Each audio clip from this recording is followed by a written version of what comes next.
Hello, this is Brandon. Today is July 14th, 2024. It's Sunday, approximately 5:18 p.m. as I bring you this. I didn't know how quite to bring about this presentation and look ahead for next week's stock market action. And a lot has happened, and you see my title here. And the title is How to Trade Trump Assassination Event. And this changes everything. And you notice my bulls that are there.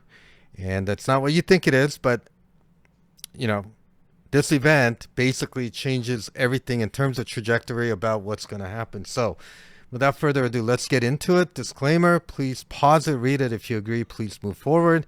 X.com, Galaxydoc Market, lots of great stuff on a as it happens basis, and my market commentaries and news and commentaries from colleagues around the internet. And so please come and join us.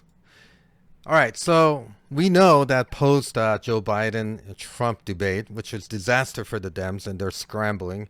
And I'm not being political, okay? I don't like the Republicans or the Democrats, okay? But the markets have been pricing in a Trump landslide win the past few weeks, and this is what it was all about. In addition to the fact that we had two holiday shortened market week that was in the middle of the week. Regardless, the market is marching higher because they're pricing in a Trump landslide victory. And then, of course, let's get into our news cycle. This happens. Trump got shot at, okay? It's not going to come from, this is not going to come from a Republican or a right-wing person, all right? No matter how much the mainstream media tries to spin this, this is basically the rhetoric that both sides have taken, but especially on the Democrat side. If you don't believe me, go to YouTube and look up all the past rhetoric from CNN, MSNBC, all right? Flat out calling for putting a bullseye and things like that on Donald Trump. I'm not going to get into that. This is not a political channel. But here's the thing. This event now has galvanized the direction of the market, and market is going to price in. The Dems just absolutely blew it at this point. And then, of course, Elon Musk, who's pretty much been neutral in American elections, has just endorsed Donald Trump. And then this happens, okay? And this happens in plain sight of everybody. How do you spin this if you're on the left? I don't think you do. All right. And then Elon Musk, picture is worth 1,000 words here. All right. Kind of looks like that Iwo Jima event, right? And so this is what I'm saying. Contrast what Biden, with all his gaffes and blunder, all right? I mean, I feel sorry for the guy. The guy is elder abuse, I think. How much of a narcissism do you need to be able to hold on to power? Sometimes it's best to walk away, but this picture is ingrained in a lot of people's heads. And if you haven't seen this before, this is from a while ago when he was giving a speech with Marines in the background, with red background. I mean, how are you supposed to interpret that? Contrast that with what just happened yesterday. And I'm saying this is 21st century Iwo Jima event. I mean, it almost looks the same. There's a flag, something that looks like a flagpole. There's a guy pushing, and Trump is all bloodied up. But this doesn't make him look bad. It makes him look heroic. All right, so, and we'll tie that in. I mean, it's just I'm just sickened by all of these things that are happening. So let's talk about JP Morgan Chase. They reported earnings on Friday, and they had a blowout earning. But if you subtract the one-time Visa accumulation from their shares, they actually did not beat earnings, right? But more importantly, that you need to pay attention to is that they are building loss reserves, and they're hoping to build over $1 billion. Right now, it's at 821 million. Okay. Since the bank crisis of 2023, but also what they're not telling you is that the loss reserves and the loss ratios and consumer credit is exploding, folks. And I've been warning you about this. The banks are not safe, right? All right, let's go into fear and greed. On Friday, we're getting into the greedy territory now. We're at all-time highs. I mean, things just going parabolic. I warned you about Tesla being bullish, right? Has broken out. The only one that hasn't worked is Lululemon yet. And I do believe Lululemon and all the consumer discretionary stocks if the market, what I think it's going to do, what I think it's going to do is start pricing in a Trump landslide victory. And, you know, going back to Trump, you know, they basically threw all these charges at him. It doesn't stick. It makes him stronger. That's what the Dems are doing. Live in a banana republic, if you think about it, right? I mean, this is shameful, but, you know, they've tried all these different things with the porn star thing, you know, with his taxes or with his businesses or, you know, all kinds of stuff. And they try to label him as a felon, all right? And then they tried to kill him yesterday, and nothing happened. In fact, it made him more stronger. And so we got to watch this fear and greed index. All right, let's go into some sector analysis really quick. And the thing that stands out to me, I know that there's a lot of different things that are happening, and it looks like we may be topping out. How many times have I been saying that we may be topping out, but then we just basically start grinding higher by the end of the week? The one that I want you to pay attention to is this communication services sector. And this communication services sector is showing great degree of weakness. So let's delve into that right now. Okay. All right. So if we look at the sectors, I mean, technology is still reigning supreme. The scooter sector is 93.9. And then we have communication services sector, which is 78.0. And we're going to focus on this week because they were the ones that really didn't do well as a sector. And let's go in there and let's go from best performing to the worst performing. And guess what? The best performing sector by scooter is internet sector. They were down 1.04%. Okay. Since I trade both sides, but I'm looking for some bearishness in this top heavy market, let's change the scooter and let's see what is weak. And we find out that these right here have been weak. But if we keep coming down, especially the ones that have strong scooter, we start getting into Donald Trump and then Google, okay, Meta, Netflix are all negative, okay? And so, and then of course we have Spotify. It's just kind of, you know, the whole week's been pretty negative, but on Friday they finished, you know, at 302.27. I'm very bearish on Spotify heading into earnings, and I think they're going to sell off ahead of the earnings in the next couple of weeks. Okay, so that's how I do my analysis, and we're going to focus on internet sector this week. So let's get into some of our technical analysis. Let's look at our McClellan summation index, and guess what's happening? Okay, we broke through this downtrending line. Now we're threatening to break higher above here. And I've been warning you about this because McClellan summation index has been divergent. When the market was going higher, it signaled all the way down because of the breadth issue, and all of a sudden we get this signal higher, and we also get a MACD signal confirmation with a histogram. And I've been scratching my head, but now it all makes sense right now. The market's been pricing in a Trump victory in November, and this assassination attempt only galvanizes that rhetoric. And you know, stock market is forward looking, and they're rarely ever wrong. Nothing ever happens by accident. And so this is what's happening. It doesn't mean we're not going to have a pullback, and I think we will. But it's going to be a sharp and quick. Like I said, even if we sold off and if we crashed, I didn't think it was going to last very long. But now my rhetoric must change at this point right now. I know we're at all-time highs, okay? And we're going to have some slight pullbacks and things like that. But we need to find sectors that basically are bearish on its own, like the internet sector, or start playing the earnings. And that's our strategy going ahead for the week. Put to call ratio, I mean, it's, you know, we hit really just going lower and lower. I mean, we're basically in a downtrend here. And so there's nothing bearish yet unless we start taking these lower levels out here. Okay, so that's what we need to be taking a look at. And then, of course, when we look at gold, gold has found the fountain of youth. And this is, you got to pay attention to this, okay? The economy is not well, folks, all right?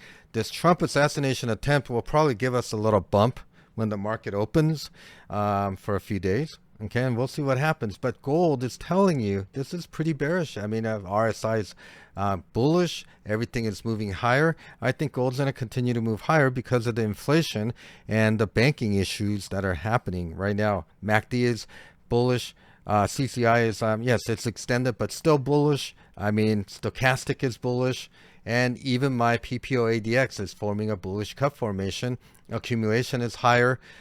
So, gold is going to continue to break out, and I think it's going to start taking out that 2,500 that we've been talking about. Let's look at the 10-year Treasury yield. Continues to go lower, and I think it's going to go even further lower. The RSI is, directional. It's telling you it's going lower. MACD just had a MACD crossover right here. And then, of course, CCI is coming off of the bottom area. I think we're going to go lower and start testing these lower boundaries. And then stochastic is fully directional. So what is happening with our PPO ADX here? PPO ADX is forming this bearish formation, right? Whenever it's doing this, that is bearish, okay? And so that's what we've got. And then, yeah, ATR just continuing to be directional. And so I think that the Fed is going to try to backstop the banks. I mean, you gotta, I've told you that they want this TNX to be below 4250 to get that narrative and excitement in the markets about, cutting rates. Okay. By the way, if they do cut rates, I think that's when we're going to have our sell-off. Okay. US dollar going lower, which is bullish for the markets. I'm not going to spend too much time on that. Let's look at the weighted versus unweighted SPX. Okay, the only difference here is that the slope is a little bit lower, but everything is now kind of coinciding with each other. There's a confluence. There's an agreement in the market. The divergences have disappeared right now. Okay, XLF. Okay. XLF is at that moment. Okay, it's pretty bullish. It's a cup formation. We need to break above that resistance level. We already on the RSI has broken up above the bullish trend. It's going higher. Okay, so keep an eye on this. The Fed does not want to see banks failing right now, but you gotta pay attention. Okay, and what happens in the election, whether they try to assassinate Trump again, those are all happening moments. We got to just follow what the technicals are telling us. And right now, I finally understand why the market is moving higher. Okay, it's pricing in a Trump win. Okay, I don't believe, I'm not a politician and I'm not a political analyst, and I don't want to get into it. But based on what the market's telling us, I do believe Trump is going to win in a landslide.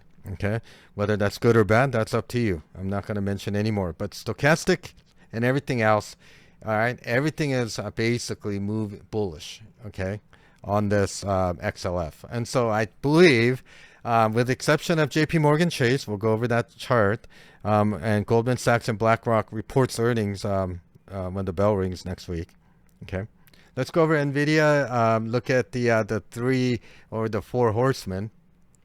And remember, I told you Tesla is my early warning system, and I said it's ready to break out. It broke out from this downtrend, and now it is the strongest. It basically went parabolic, and we need to see that. What is getting weaker, though, is Meta.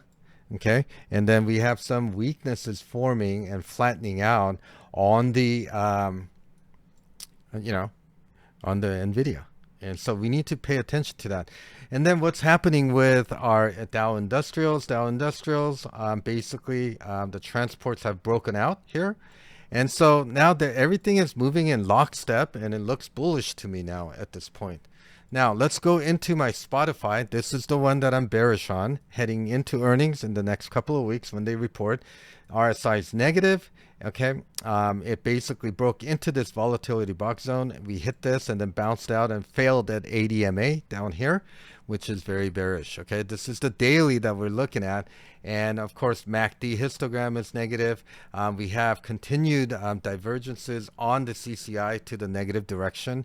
We have stochastics. Okay, it's beginning to kind of come into that oversold area. Let's see if this creates a little bit of a bounce, but I don't believe that Spotify is done. I think they're targeting this 100 SMA to this support level at 285, and let's see if it takes that out next week. Okay, Netflix is reporting earnings this week, and it's significant, and we need to pay attention to this. All of these levels that we're looking at on the RSI is saying that there's probably going to be a big, huge sell-off that's coming. It topped here, and we've been watching Netflix, and we basically have a pretty steep downtrend line, and let's see if this steepens down into this area. Now, if Netflix loses this support area near the 100-day moving average, then it's look out below, because all of that, we could have a sharp move down if they basically have the consumer demand destruction. This is part of that play now. None of these are really going to act as support if they gap down below. It may get into this, start into, this is that entire gap area, right? This is that entire gap area, and it will get filled eventually. Let's see if it happens with this earnings season. This is the daily. Weekly is even more bearish because we have a new onset of bearish divergence on the RSI. We topped right up at this level. I drew some fib levels, and I think really we're targeting right down into the 38.5 to 50% retracement in the next couple of weeks. That is very, very possible. This is acting very, very weak. The weekly looks like dog, S-H-I-T. Okay, we have a MACD crossover. It's basically saying there's a trend change coming. CCI is coming off of the bullishness. It's now getting directional. Even the stochastic has turned negative. And then, of course, my PPO ADX is bearish. Accumulation distribution, it's near the top. If it breaks down below here, it's look out below. Okay, if it breaks below this trend line. Okay, and then so we have in our the ATR. Okay, if it's we're bringing it in to break out from this level. Oops, I don't know where that came from. We're gonna if it starts doing that, I think Netflix will sell off. So that is one of my bigger plays for next week, along with. And I'm looking at Lulu. It hasn't broken out. It hasn't done what Tesla is doing. It's one of the ones that are super stretched. I do think it may have bottomed on the daily. Weekly is a complete tale of this. It is ready to explode higher. It's just been very, very bearish. It's just been going lower and lower because I know consumer demand destruction is dead. And a lot of people are thinking that CCI is going to come all the way back down here. But we really have a positive divergence forming, but divergence is getting unmistakable. I'm bullish on this. We did have this bearish formation, but now we're beginning to perhaps have an early onset bullish PPO ADX formation. So we got to keep an eye on this. Okay, let's go quickly into the weekly on the Lululemon. I think Lululemon is breaking out from the downtrend on the strength. It is very weak right now, but I think we need to pay attention to the fact that it may have bottomed at this level. And let's take a look. Okay, I think the MACD is continuing to form divergences that are bullish, and then we may be getting a bullish hook formation here. CCI is very bullish divergence. Stochastic, however, turned over, so it may be chopping around here for a while and then go higher. It all depends on what the markets are going to do. Market is overstretched. Okay, if it's overstretched and it starts selling off, I just don't see how, if the market sells off, how Lululemon has any more juice to the downside. Okay, and this thing has a lot of short interest on it. This pinching of the PPO ADX shows you that it's going to have an explosive move higher sooner than later. So we got to be patient and keep watching this. I'm still bullish long term on this. Palantir. All right, broke out of my, I posted this on x.com, and we've been talking about it for a while now, and it is breaking out, and we have positions on these, and it's broken out of the cup and a handle formation, and you know, I do believe we're going to move higher on this. Okay, and let's see, the other one that I'm bearish on is NVMI. Okay, NVMI basically is continuing to show divergence and the price action that is commensurate. If it fails on this small uptrend line, we're moving right down here into 211, down into 194.87. Okay, so keep an eye on this guy. All right, Tesla. I've been warning you on Tesla. I mean, I've painstakingly told you that we had a inverse head and shoulders, did we not? And what did it do? It broke out from this channel and it went parabolic. Yes, we had a sharp pullback, you know, fast in, fast out. I believe we're going to move a little bit higher. If the market continues higher, and we have some sort of a geopolitical event or something, let's see how the market opens up after I do this video on the futures market at post attempt on Trump's life. We'll see where that's headed. Okay. Then let's talk about JP Morgan Chase. JP Morgan Chase reported earnings. It's been divergent, and they basically sold off. The question is, are they going to be able to regain into this volatility box? If they don't, then 38.2% retracement down into the 50% is likely. And so keep an eye on this one, folks. Okay, JP Morgan, Jamie Dimon has been pretty bearish on a lot of things. All right, so let's continue on. So we have bearish rotation in the communication services sector. We talked about that. And so we're going to be focusing on Spotify. We're going to be focusing on Netflix, which reports earnings this week. And I think there's going to be a big move being priced in. Here's the keys to next week in summary, okay? Market is stretched, okay? And I said, hey, right around the corner, sooner than later, we're going to have a pretty good correction that's coming. But this assassination attempt on Trump and the fact that he survived it, I think markets are going to take that as a positive.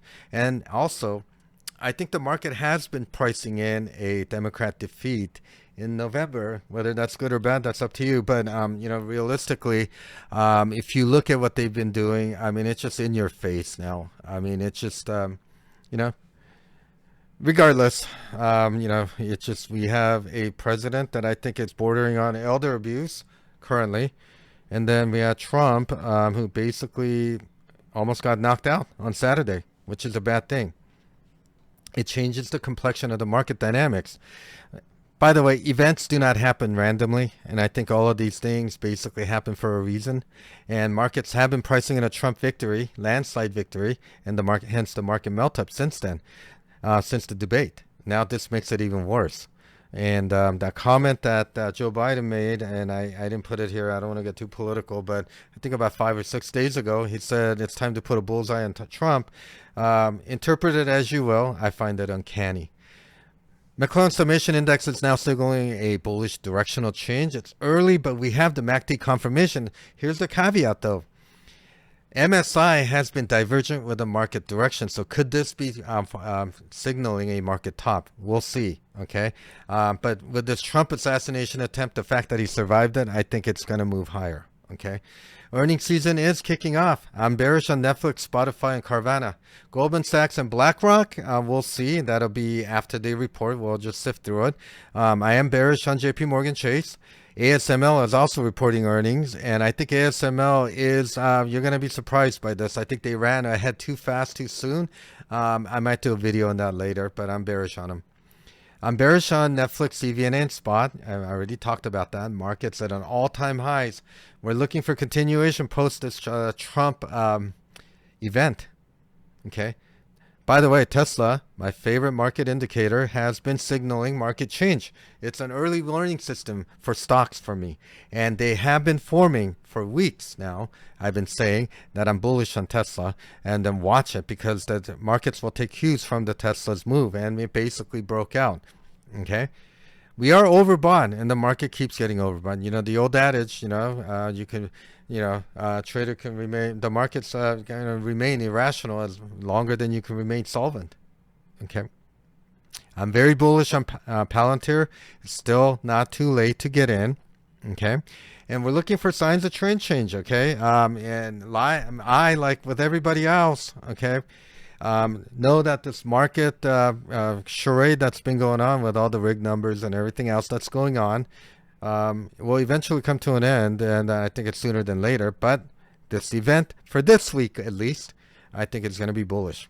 Internet sector, guys, is undergoing sector rotation to the bearish side. Meta, Google, Spotify, etc. may be bearish going forward. So over the long term, the markets will continue to price in a Trump victory, but I do believe it's coming. I mean, this market is super stretched. The breath is getting weaker, although MSI is now showing bullish signal change, and we have to obey that. The only caveat is it has been divergent. So we'll be on the look and see mode, trading opportunistically. TNX and US dollar is weak, so that weakness, continued weakness will continue. And I think that's bullish for the markets, and the markets will continue to grind up higher. It doesn't mean markets not going to have sharp pullbacks intraday or for a few days. We are near the top. I mean, we basically hit 565 near that area on the SPY. Okay, is it going to go higher? Stay tuned for that, but just be very careful. All right, there's a lot of geopolitical instability going on, and markets tend to move in that geopolitical instability. But the fact that there was an attempt at Trump's life, and the fact that he came out unscathed, and I think it galvanized a lot more people. I mean, the optics are bad for the Democrats right now. So follow us at Galaxydoc Market. Like us, share us, and above all, comment, good and bad. And I thank you for subscribing to our channel. If you want to learn more about working with me, please email me at coachbrandon@protonmail.com and schedule a consultation. Otherwise, let's get some alpha. Be careful out there. It's a zoo. And, yeah, that's all I have to say.